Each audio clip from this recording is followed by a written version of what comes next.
Hey guys, Matt here. So just doing another quick update video of the fourplex that we're currently burning. So you can see everything's pretty much primed or painted at this point. So let's just check in with Adam first of all.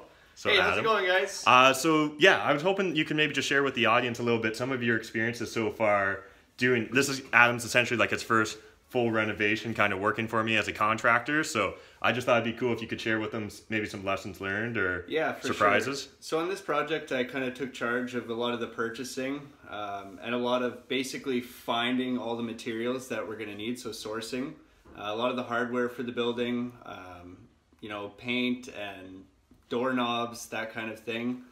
And basically what I learned, what my biggest takeaway is that all these little things add up. So if you're going to go into one of these projects, make sure you have a healthy budget and leave yourself a bit of room to play, because sometimes you come in, you can see something like this where you've got electrical that's just in the wrong spot. And once you get in there, you can even find out that they've wired things in an old style or like an old fashioned. So definitely be careful.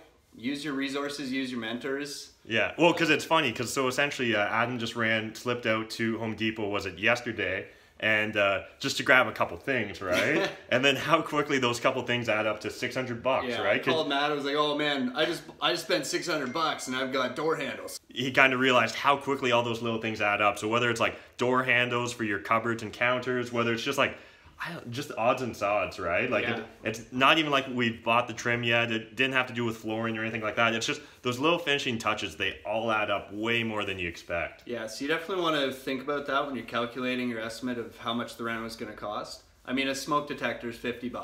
And yeah, that's something you just don't really think about, right? And it's all those little items that add up, and it can amount to thousands pretty quick. Absolutely. Awesome. Well, we'll keep moving. Thanks, Adam. No problem. And so then we'll jump in and chat with Michael. What?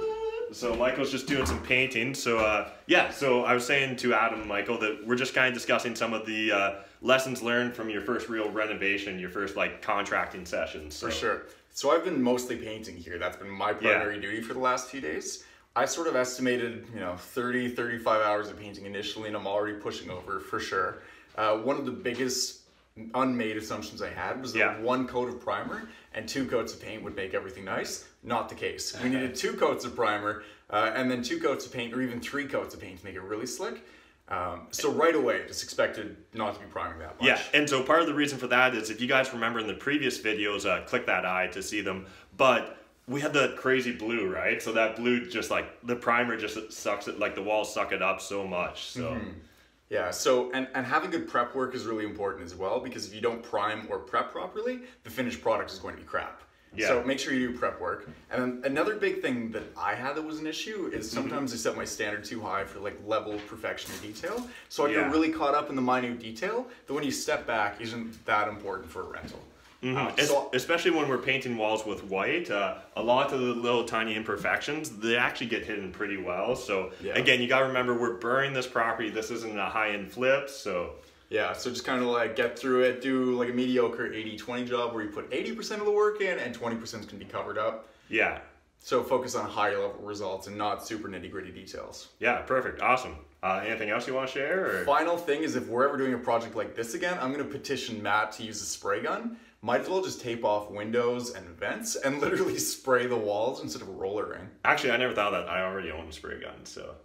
Honestly, so like we would be saving a ton of labor if you're already doing a bunch of demo. Well, and the key is, if you're going to be doing the spray paint or using a sprayer when you're painting, it's really awesome if you can paint the ceilings the same color, because then you just go like crazy. I know that we've done that in a few of our rental properties, and honestly, you go from potentially days of painting to 2-hour sessions. Yeah, and it wouldn't make sense if you're only doing like one wall, or if you've got furniture and it's actually a finished apartment. But if we're demoing things, we're doing and we don't even have floors yet, it's perfect. Literally just cover your windows, cover your vents, and spray everything. Yeah, awesome, perfect. Well, we'll see you guys in the next video. Appreciate you taking the time to watch. Smash that like button if you haven't already smashed it, and I'll see you in the next video. And until next time, remember, making money is a team sport. There's more than enough money out there for us all to make it, but if you're not saving it, I mean, like, what's the point? All right, thanks guys, bye!